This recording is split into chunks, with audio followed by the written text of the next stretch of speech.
Bueno, ¿me escuchas? Ya. ¿Sí? Sí, ya se escuchó. Sí. Bueno. Buenos días, niños, ya. Ok. ¿Comenzamos, doctora? ¿Ustedes digan? Bueno, el tema de ahora es lupus eritematoso sistémico. Soy Andrea Castro. Entonces vamos a empezar con el tema de ahora.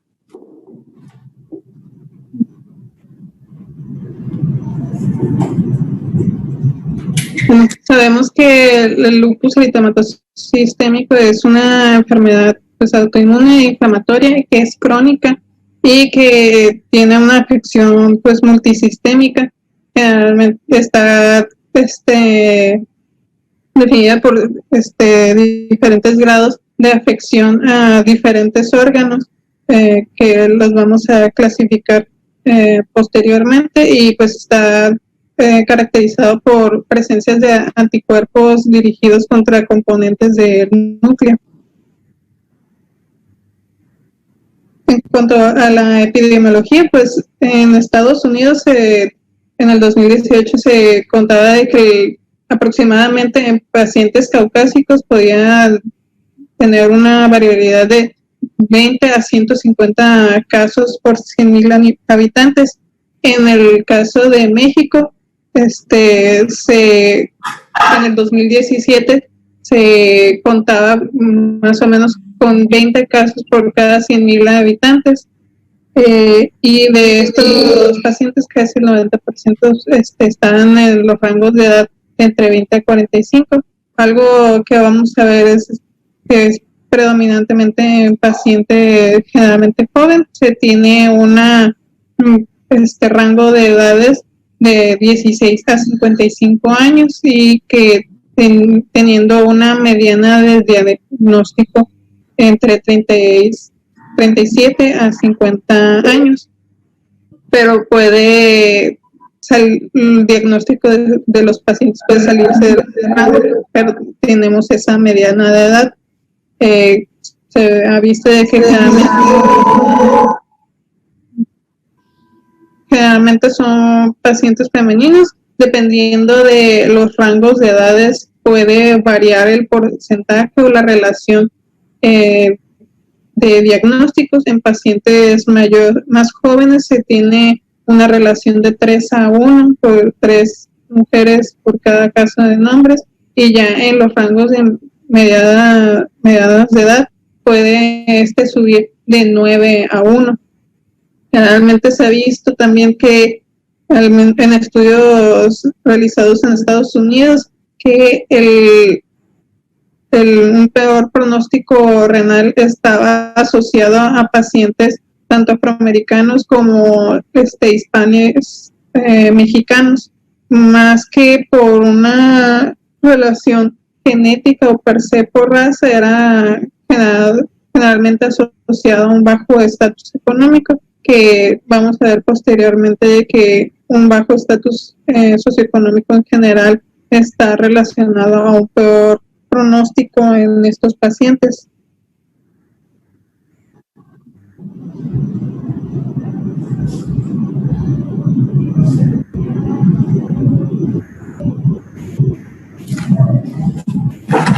Bueno, en cuanto a la patogenia, no se conoce per se el proceso el cual se desarrolla la autoinmunidad.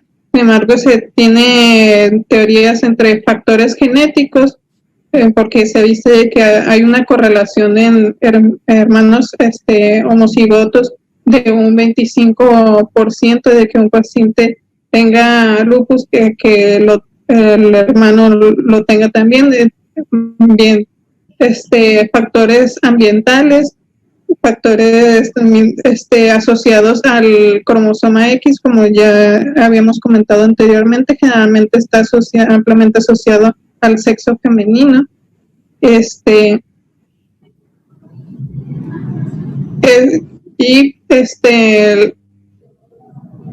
Por sí solo el estrógeno activa al CD4. Entonces, tomando en cuenta todo esto y alteraciones de la tolerancia inmune del paciente, hace que los antígenos que creamos nosotros debido a esta desregulación activen a los CD4, causando una cascada inflamatoria, creando autoanticuerpos que posteriormente van a dañar a los diferentes tejidos del cuerpo.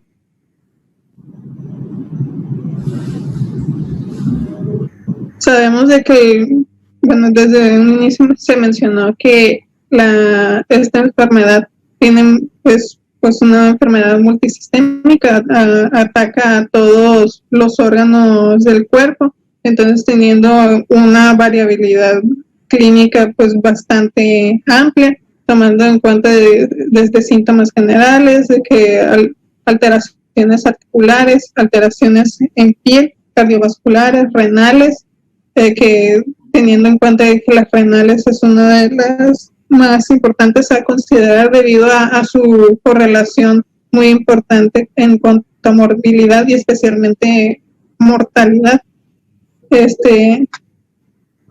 Y también los neuropsiquiátricos por su difícil diagnóstico y también por su correlación con morbilidad y mortalidad. En cuanto a síntomas generales, se tiene que la fatiga es uno de la sintomatología más común. El 90% de los pacientes pueden presentarse con esto. No necesariamente debido a una alteración muscular. De hecho, la miositis no es algo tan común.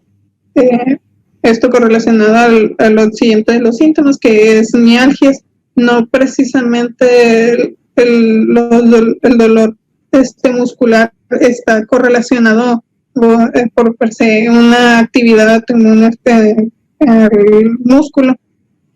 Fiebre es también uno de hecho de los criterios diagnósticos, siendo una temperatura mayor a 38 grados y pues alteraciones del peso.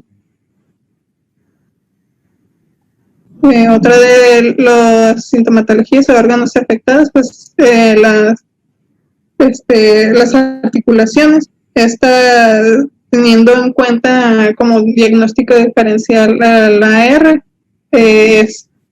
estos se van a diferenciar que la afección articular de lupus generalmente es migratoria, es poliarticular, es simétrica.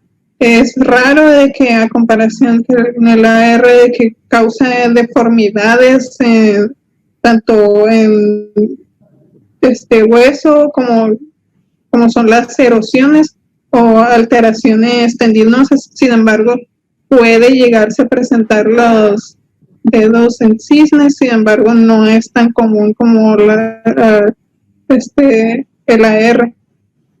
Aquí está una tabla de que las diferencias en cuanto al AR y el lupus eritematoso, de que es lo que ya mencioné. Generalmente esta no es deformante, es a comparación de la R, que tiene una rigidez matutina que dura por horas. Generalmente el lupus nomás dura unos cuantos minutos. Y las afecciones sinoviales no son tan comunes a comparación también de la R, y si llegan a presentarse son más de presentación de trasudado a comparación de la R, que son exudados, ¿no? Y a comparación de la R, generalmente esta enfermedad no se presenta con los nódulos característicos de la R, que si bien tampoco se presentan tan comúnmente, en esta es muy raro. Creo que una de las características que más conocemos son la afección en piel. Esta puede ser bastante variante, sin embargo, la más característica que se ha relacionado pues en casi un 90% es el eritema malar, llamado de alas de mariposa, que respeta el surco nasogeniano. También está muy comúnmente asociado, si bien puede considerarse, pero no es lo mismo una fotosensibilidad al eritema malar. Y existen otras formas más agresivas como el lupus discoide, sin embargo es más, no es tan común, está relacionado más en un 10 a 15% un lupus discoide. Aquí está una clasificación de las diferentes afecciones que se pueden presentar en el lupus. Sin embargo, la más realmente relacionada es la primera sección, la forma aguda, hasta en un 90%, que básicamente comprende el eritema malar. Las demás, las formas subagudas se presentan en menos del 50%, y ya las demás están más presentadas en menos de un 10%. Entonces, generalmente la más importante es el eritema malar. También, como sabemos, está correlacionado con úlceras tanto bucales o nasales. Las úlceras nasales pueden incluso perforar el tabique nasal. Realmente estas son indoloras a comparación de una ulceración herpética.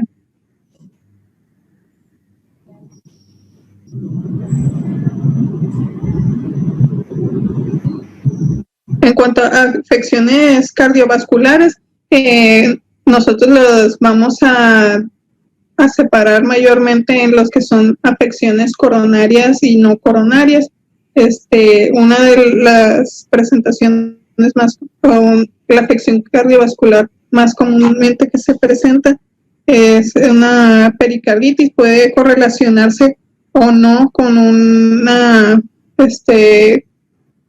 refunción pericárdica, y estas pueden ser, a pesar de el contenido de líquido que pueda tener, pueden presentarse de manera asintomática hasta que pues el líquido sea bastante que ya nos confieran algún tipo de sintomatología.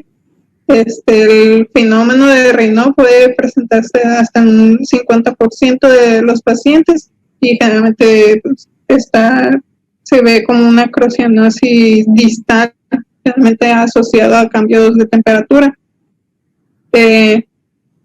La vasculitis puede presentarse de maneras muy variables, y aunque los vasos más afectados generalmente son los de pequeño calibre, realmente se pueden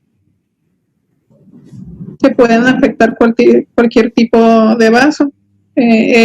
Dependiendo de la vasculatura que se afecte, pueden ser los síntomas, como si se presenta en vasos mesentéricos, entonces puede presentarse como una isquemia mesentérica, aunque esta no suele ser tan común, puede presentarse si se afectan a ese nivel. En cuanto a las afecciones coronarias, pues el paciente con lupus tiene un riesgo del doble que la población general de padecer una enfermedad coronaria. Esta es debido a aterosclerosis de los vasos, pero no, generalmente los síntomas de angina y demás no van a estar asociados a un trombo per se. En estos pacientes va a ser importante el seguimiento, y especialmente cuestionar sobre síntomas atípicos, ya que ellos están en un 43% pueden presentar enfermedad coronaria asintomática o nomás con disnea. Entonces, un paciente que tenga lupus, que tenga síntomas como disnea, es importante hacerle una evaluación como si fuera un paciente cardiovascular normal, con los mismos protocolos. con radiografía de tórax, electrocardiograma, y dependiendo de la disfunción que se tenga, puede considerarse una prueba de esfuerzo.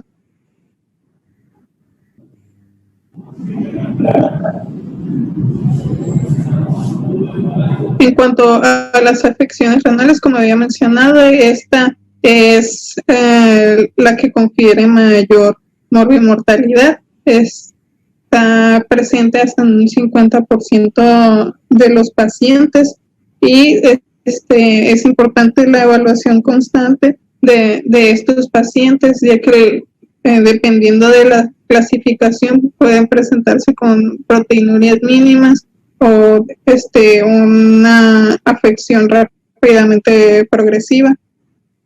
Para esto necesitamos realizar exámenes de laboratorio con creatinina, BUN, electrolitos completos, y especialmente un nego con un ureanálisis completo para determinar proteinuria, ya dependiendo si tenga una proteinuria importante, es que podemos hacer la evaluación de 24 horas.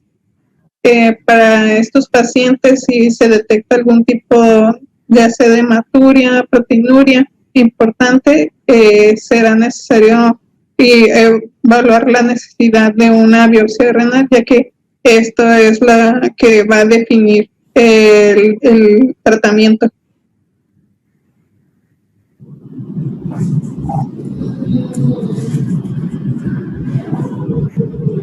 En cuanto a sintomatología gastrointestinal, pues ya lo mencionaba, de que en algunos casos va a estar correlacionado a vasculitis de esa zona, y puede presentarse hasta en un 40% de estos pacientes. Como mencioné, de que puede estar correlacionada secundariamente a una vasculitis o secundaria a los tratamientos que le vamos a estar dando al paciente. Hasta en un 70% de ellos puede estar correlacionado con disfagia, y también pueden presentarse úlcera péptica o úlcera gástrica, pero generalmente estos asociados pues al uso de AINES más que per se la enfermedad. Y en estos pacientes pueden ver alteraciones bioquímicas de las transaminasas sin necesariamente correlacionarse per se a una enfermedad hepática. Sin embargo, es importante la evaluación de estos debido a otras enfermedades que puedan correlacionarse. Dice que puede haber una correlación de hasta un 5 o 10% con hepatitis autoinmune.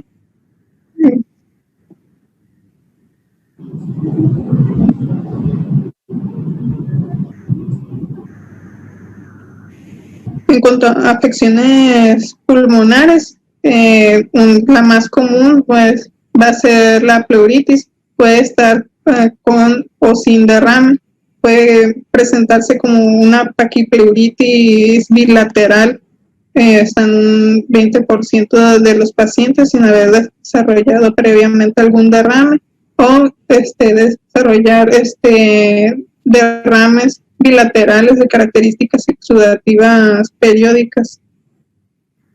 En cuanto a la neumonitis, esta va a ser un diagnóstico de exclusión, ya que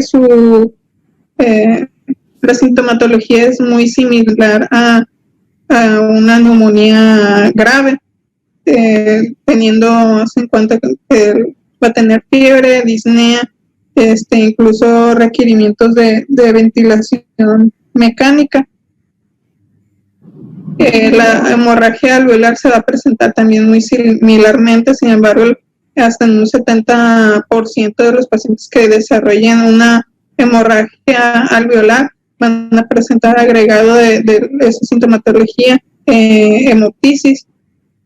Y lo más importante para correlacionar o pensar el diagnóstico de neumonitis y una hemorragia alveolar es de que generalmente estos van a estar en pacientes con una actividad bastante agresiva, muy visible, a comparación de un paciente que apenas esté teniendo sintomatología. Estos pacientes presentan una actividad bastante agresiva. Entonces, es en estos en los que podemos llegar a pensar una hemorragia alveolar. Para el diagnóstico realmente de la hemorragia alveolar y la neumonitis es necesario una broncoscopía en la que se vea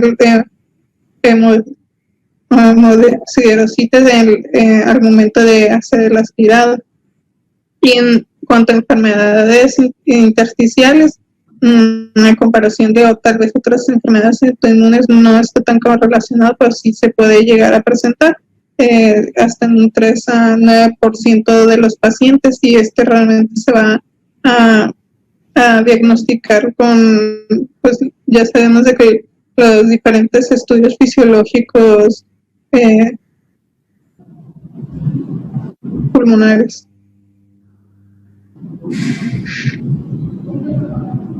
En cuanto a las afecciones neuropsiquiátricas, también va a tener una amplia gama de trastornos. La más común es disfunción cognitiva, que va a estar predominantemente caracterizada por pérdidas de memoria de corto plazo y puede presentarse hasta en un 80% de los pacientes. Otro de los puntos más importantes es el EBC, generalmente correlacionado al síndrome antifosfolípidos. Esto tiene importancia a pesar de tal vez no ser tan común en un 19% de los pacientes, pero conlleva también una mortalidad alta y pues discapacidad a los pacientes. En cuanto a lo otro de los puntos es la psicosis, de que esta puede deberse per se a la misma enfermedad, que afectando a pequeños vasos, o el uso de glucocorticoides. De hecho, eso es parte de la evaluación que se tiene que hacer si el paciente ya estaba utilizando glucocorticoides al momento de realizar el diagnóstico. Convulsiones, pues estas pueden presentarse en un 20% de los pacientes y realmente pueden presentar las diversas gamas de convulsiones, excepto las crisis de ausencia. Generalmente van a verse las generalizadas o parciales. También uno de los trastornos neurológicos más asociados al lupus es las migrañas, pero no necesariamente puede deberse a afección vascular. Cuando un paciente con lupus se presente con migraña, se recomienda que se le haga una evaluación como cualquier otro paciente con migraña, de que tratarlo con los mismos tratamientos y descartar cualquier otra patología. Aquí están pues las diversas manifestaciones. Realmente hablé de las más comunes, pero realmente puede presentarse con múltiples alteraciones, como aquí de que mononeuritis, Guillain-Barré, polineuropatías, incluso mistenia gravis está correlacionada a lupus. En cuanto al diagnóstico, pues realmente, como mencionaba, que en cuanto a las migrañas, se va a realizar el mismo protocolo como cualquier otro paciente con migraña. Y si el paciente presenta algún tipo de síndrome de BC, también se va a realizar lo mismo que un ATAC, pruebas de función de coagulación y ultrasonido carotídeos y pues anticoagulantes lúpicos.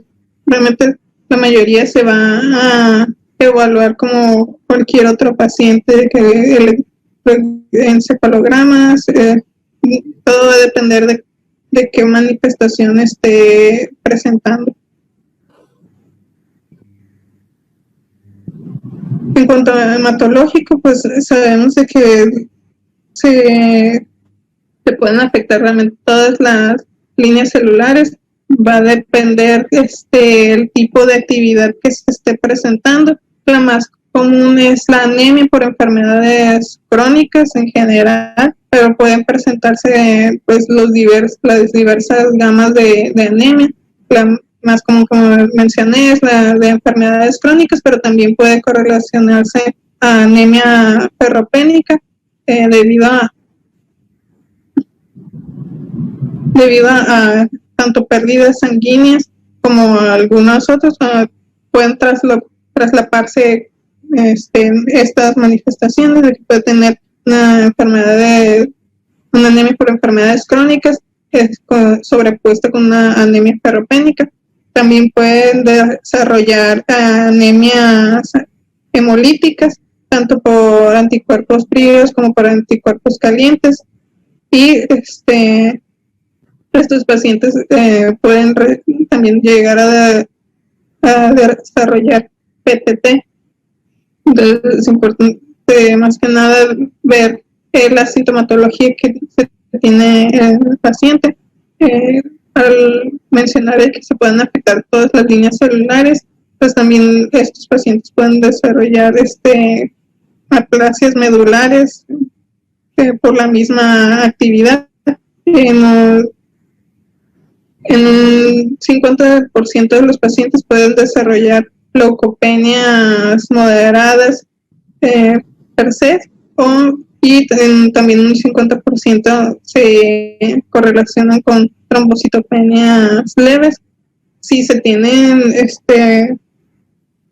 trombocitopenias menores de 50,000, generalmente van a estar asociadas a otras enfermedades, no solamente con el lupus.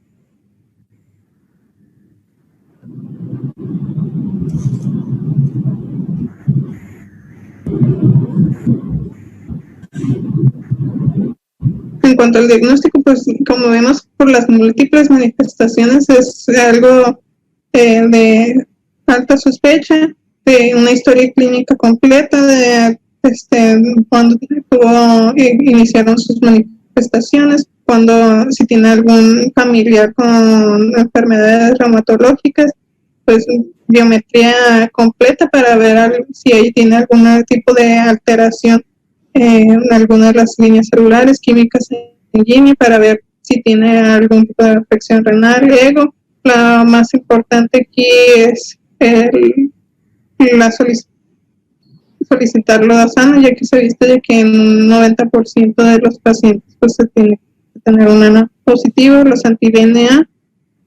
Si se sospecha de anticuerpos antifosfolípidos, C3, C4, PCR y BCG. En cuanto a los criterios, pues en el 2019 la sociedad, el American College y también la Sociedad Europea se reunieron para tener criterios diagnósticos. Realmente todo esto es una lista de las definiciones para los criterios de los títulos de ANA, que deben de ser mayores de 1 a 8, fiebre mayor a 38.3, que la leucopenia sea menor de 4,000, plaquetas menores de 100,000, hemólisis autoinmune, las alteraciones en cuanto a psicosis, convulsiones, alopecia, úlceras bucales, las afecciones en piel, las pleuritis, pericarditis, proteinuria, las clasificaciones de enfermedad renal ya diagnosticadas por biopsia, los niveles de C3 y C4. Aquí se tiene que el algoritmo de que primero en todos los pacientes se va a pedir los ANA. Si cumple con este criterio, entonces se pueden aplicar los siguientes criterios. Si en esta clasificación, si no se tiene el ANA positivo, se considera que no se puede considerar como lupus. Ya posteriormente de tener los ANA positivos, se agregan los siguientes agregados, que son los que mencionamos, si tiene fiebre, leucopenia, delirio, y se van agregando en la calculadora de que cada uno de los puntos tiene diferente numeración. Si se tiene un score mayor a 10, de 10 o más, entonces se considera que es un lupus. Esta es la clasificación de SLIC, también de que se tiene los diferentes grupos de enfermedades, y se tienen manifestaciones cutáneas, úlceras, serositis, afecciones renales. Eso en cuanto a las manifestaciones clínicas, y pues las manifestaciones inmunológicas. Se considera de que con 4 criterios, que sea al menos uno clínico y uno inmunológico, o la afección lúpica ya corroborada con biopsia, más un factor inmunológico. Y estos son los criterios de la ACR, también los diversos grupos, pero estos los engloba en general, y también el diagnóstico se hace a partir de 4 puntos.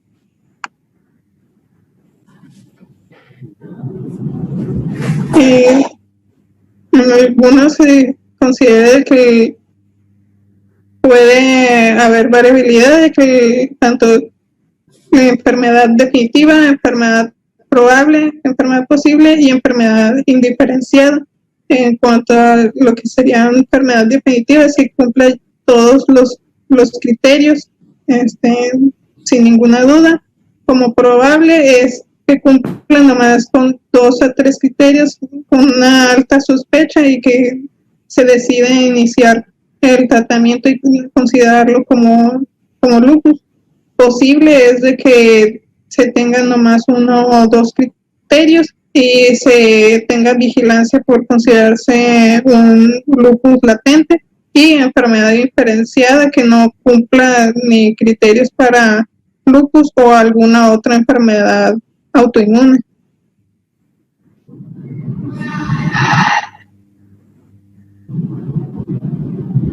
En cuanto al tratamiento, pues los puntos esenciales que se van a intentar con el tratamiento es asegurar una sobrevivencia, tener la mejor calidad de vida posible al paciente, minimizar la toxicidad e intentar prevenir los daños a órgano blanco.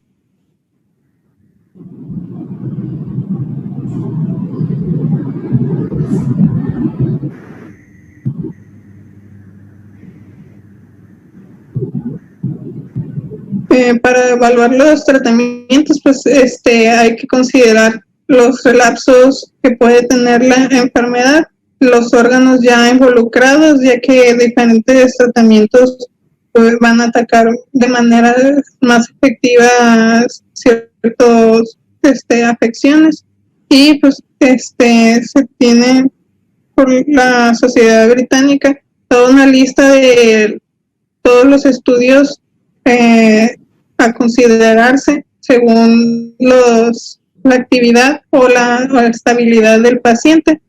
Aquí se ve que si se tiene una actividad presente, el paciente debe ser revisado de 1 cada 3 meses con anti-DNA, ureanálisis y demás. En cuanto, si tenemos una enfermedad estable, estos pacientes pueden ser evaluados cada año. También cabe recalcar de que, pues, teniendo en cuenta que la mayoría son pacientes femeninos, de que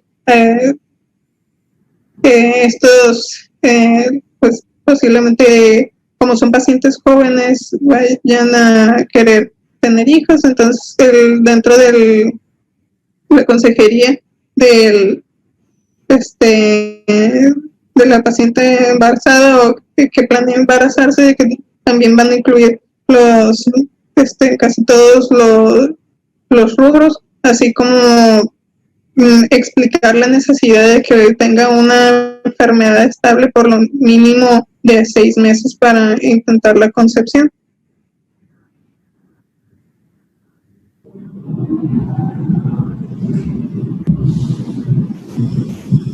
Esto es en cuanto a evaluaciones de posibles relapsos y posible reactividad de la enfermedad. Es la clasificación de SLEDAI 2K, de que la mayoría son criterios que ya habíamos visto previamente, dependiendo de si cumple a 3 a 4 puntos de SLEDAI, es que se pueda considerar una enfermedad activa y que se tenga que hacer cambio de tratamiento.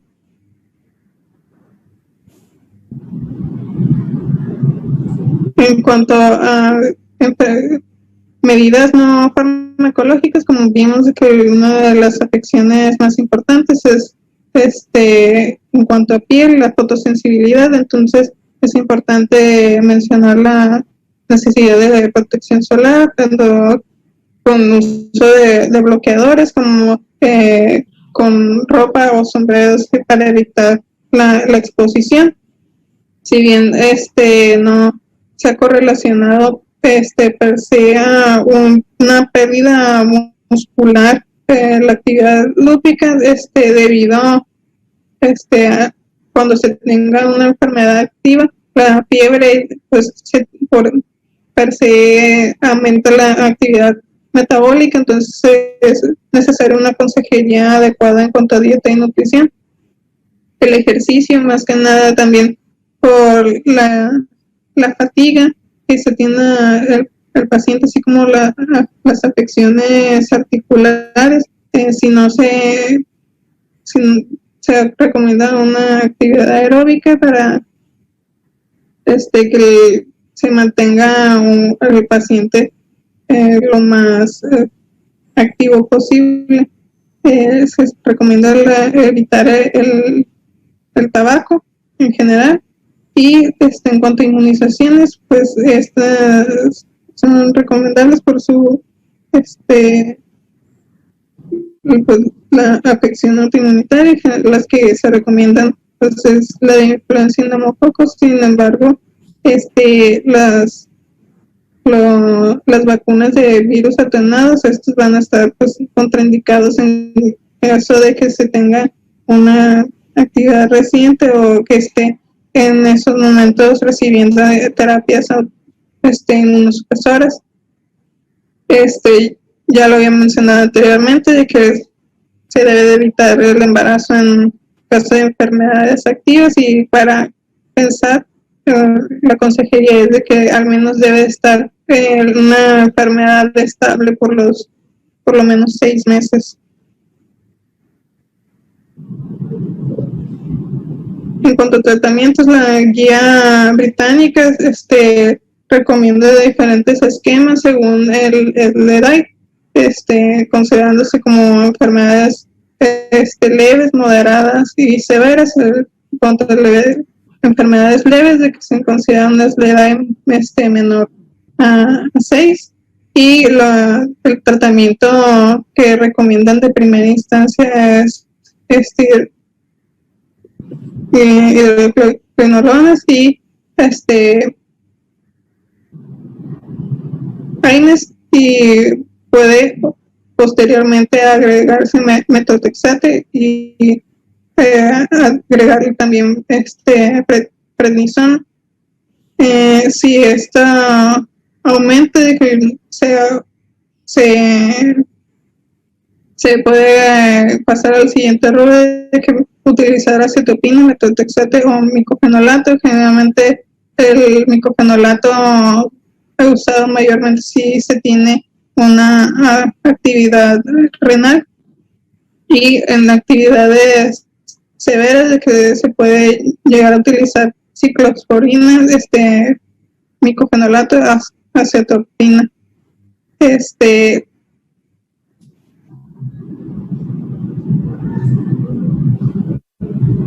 En caso, este es un algoritmo para el posible uso de rituximab o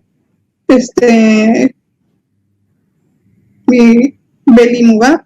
El que más se ha estudiado de que sí se recomienda es el belimumab.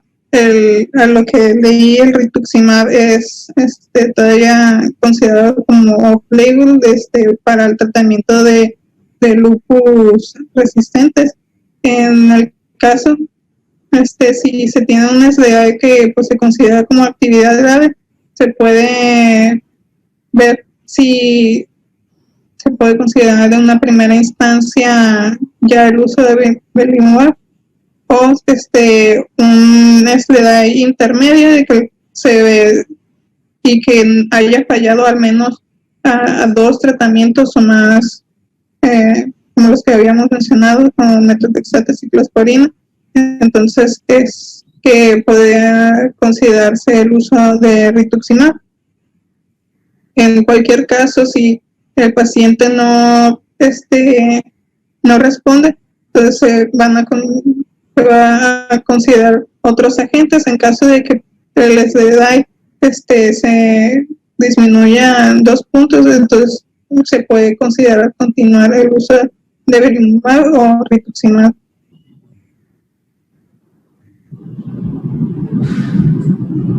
Hay un apartado en cuanto a la nefritis púbica, de que estos generalmente se van a tratar a partir de clase 3, ya que clase 1 generalmente, de hecho, ni siquiera se biopsian debido a la falta de sintomatología. Entonces, uno de los tratamientos es el uso de ciclofosfamida, que da mensualmente por 6 meses, o también el uso de micofenolato.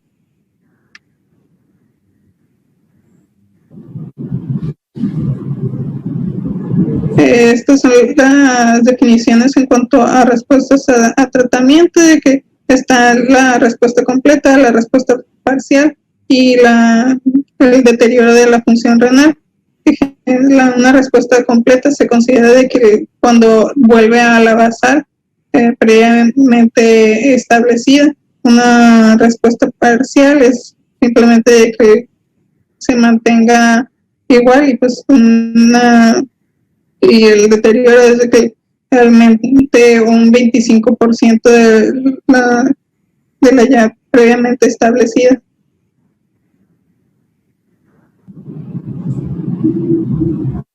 Estos son los criterios para relapsos de la enfermedad lúpica. Básicamente de que si se tiene una basal menor a 2 y que aumente 1.2%, de que se puede considerar una enfermedad que tenga un pico nuevo moderado, o que se tenga proteínas menores de 500 y que posteriormente aumente a 1 gramo.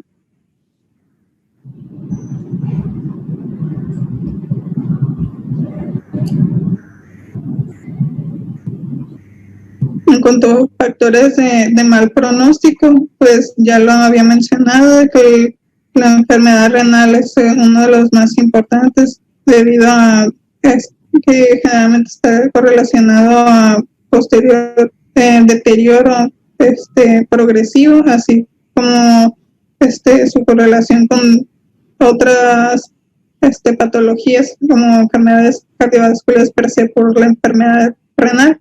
La hipertensión, generalmente también relacionada a la misma enfermedad renal, que se ha visto que el sexo masculino en general tiene una propensión a progresiones más agresivas, así como en general una enfermedad más deteriorante, tanto en edades muy jóvenes como en presentaciones en adultos mayores, también están correlacionados como factores de mal pronóstico por tener menor soporte a todas las afecciones que se dan por el lupus. En general, el estatus socioeconómico, como había mencionado, está muy correlacionado a en general a un peor pronóstico de lupus, pero especialmente si se correlaciona con enfermedad renal debido a menor accesibilidad a tratamientos o especialmente a trasplantes. Presencia de anticuerpos antifosfolípidos, pues por lo que también habíamos mencionado, de que su correlación con EBCs, de que confieren mayor mortalidad a estos pacientes, y pues que tengan actividades que son difíciles de controlar y que sean progresivamente más agresivas. En general es que se considera como un factor de mal pronóstico.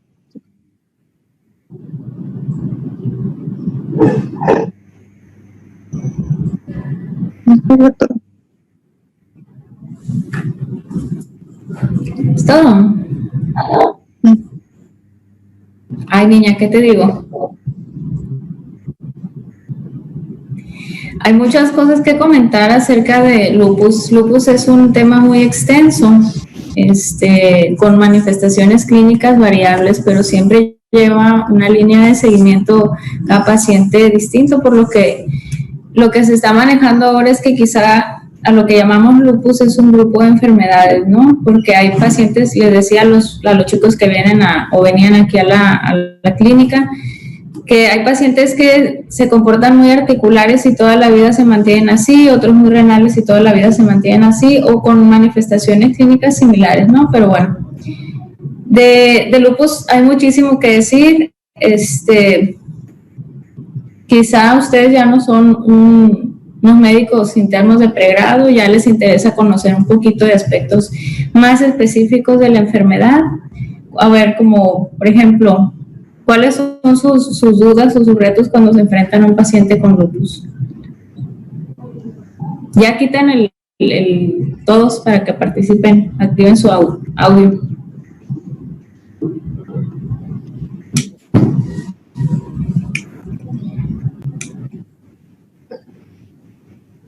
¿Qué es lo complicado cuando ven a un paciente con lupus? ¿Qué es lo que se preguntan?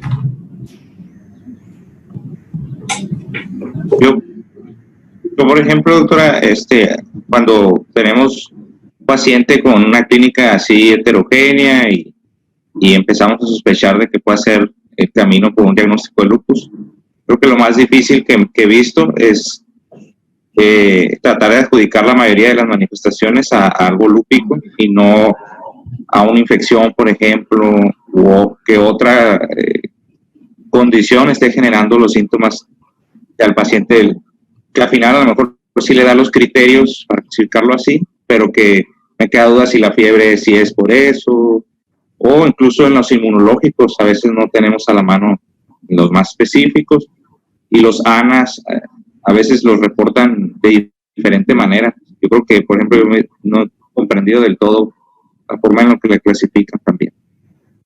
Sí, tienes razón. Lupus es un diagnóstico de exclusión, ¿no? Eso ya lo conocen ustedes, y es muy fácil clasificar a un paciente si uno se empecina en hacerlo. Como tú dices, un paciente quizá con una endocarditis infecciosa bacteriana fácilmente puede cumplir criterios. Acuérdense que los anticuerpos antinucleares hay diferentes tipos, los naturales, autoinmunes e infecciosos. Se pueden positivizar en un paciente con una infección activa y eso ya te da el criterio de entrada, ¿no? Y de ahí, pues, la endocarditis te da bastantes manifestaciones que pueden coincidir con un cuadro agudo de lupus. Es importante, por ejemplo, quizá habría sido más dinámico en la presentación poner los criterios de clasificación, los últimos, que son los del 2019, que están ponderados, y no hablar de las manifestaciones por separado porque eso lleva mucho tiempo, pero sí qué definición debe cumplir. Todo las manifestaciones, pues te dicen, debes de excluir otras causas y que tenga tal y tal y tal punto que cumpla, para que sea un criterio clasificable, ¿no?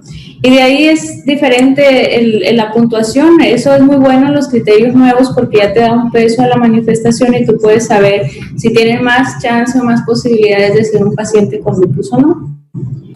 En cuanto a la clasificación adecuada, es lo más importante para estos pacientes porque los tratamientos son totalmente distintos. ¿Qué tal que lo pulsas al paciente de endocaritis bacteriana? Pues ya te lo acabas de dar una ayudadita. Entonces, sí es importante la clasificación, siempre excluir otros diagnósticos. Y lo más importante, yo creo, o lo que ustedes deben de saber es cómo es el manejo, el seguimiento de un paciente con lupus, qué tratamientos se deben hacer.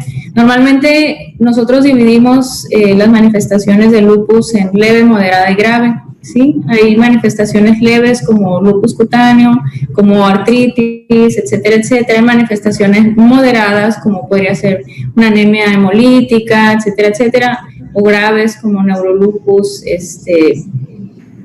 la renal está considerada como grave, la hemorragia alveolar, etcétera, etcétera. Ya de ahí, partiendo de esos puntos de clasificación, uno puede optar por un tratamiento especial, ¿no? No es una receta de cocina, los pacientes son distintos, van a tener diferentes manifestaciones clínicas y por esa razón lo que hacemos es extrapolar lo que está estipulado para tratamiento de nefritis lúpica. La nefritis lúpica la deben de dominar al 100% porque es una de las manifestaciones que genera más mortalidad en los pacientes con lupus, entonces no creo que debamos dejarlo así, quizá hay que revisar el tema a profundidad y el tratamiento, porque el tratamiento, le digo, se puede extrapolar para otras formas graves de lupus. Entonces, yo creo que podríamos ver en otra sesión nefritis lúpica, porque no se abordó básicamente cosas importantes de ese tema, además de que de los tratamientos, ahorita pusiste tratamientos de nefritis lúpica, el NIH, el Eurolupus y el tratamiento con ácido micofenólico en monoterapia. También son válidos, pero ahorita ya se cambiaron las definiciones un poquito. Le mandé a Vianney, no sé si les alcanzó a mandar un paper del resumen que hubo del Congreso Europeo de este año. Entonces, algunas definiciones cambiaron un poquito en cuanto al seguimiento, entonces, hay que revisarlo, ¿no? Hay mucho que hablar de lupus. Entonces, cuando son patologías que todo, yo creo los temas van a ser así muy extensos y no se puede abordar en su totalidad porque se pierde pues el objetivo. Hay que reportarse para que planeemos la presentación y abordemos un punto en específico, no algo que les sirva a ustedes en cuanto a su interacción con el paciente. Porque pues la descripción de la patología, pues ustedes la pueden leer en un libro de texto, no hay ningún problema, pero ya puntos especiales, el tratamiento, etcétera, etcétera, eso sí es lo que más les va a servir, ¿no? Entonces, ¿cómo hacemos? ¿Hacemos otra plática para nefritis lúpica o cómo? ¿Qué opinan? Pues sí, no sé qué diga Andrea. La podríamos programar para, por ejemplo, para el viernes, para que tuviera más tiempo. ¿Dónde están todos? ¿Aquí en Obregón o qué pasa con ustedes? Sí, aquí están. ¿Qué hacen? Todos están aquí.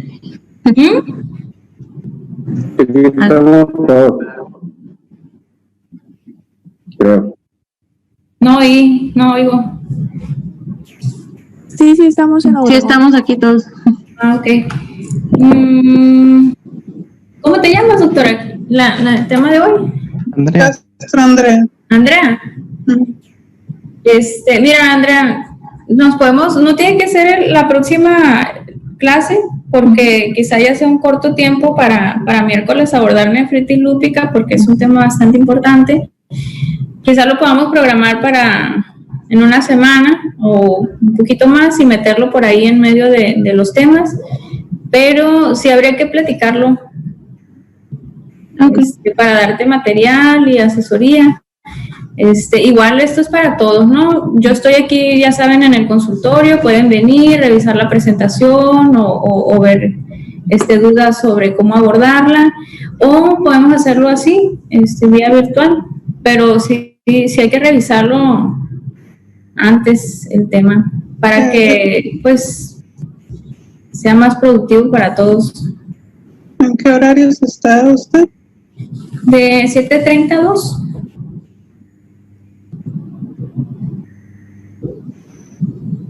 ¿Sale, vale? Ok, doctora, pues le avisamos para ver cuándo se programaría. Va. Gracias. Muy bien. Todo. Buen día, chicos. Buen día. Mañana se despertarán. Gracias, doctora. Gracias, doctor.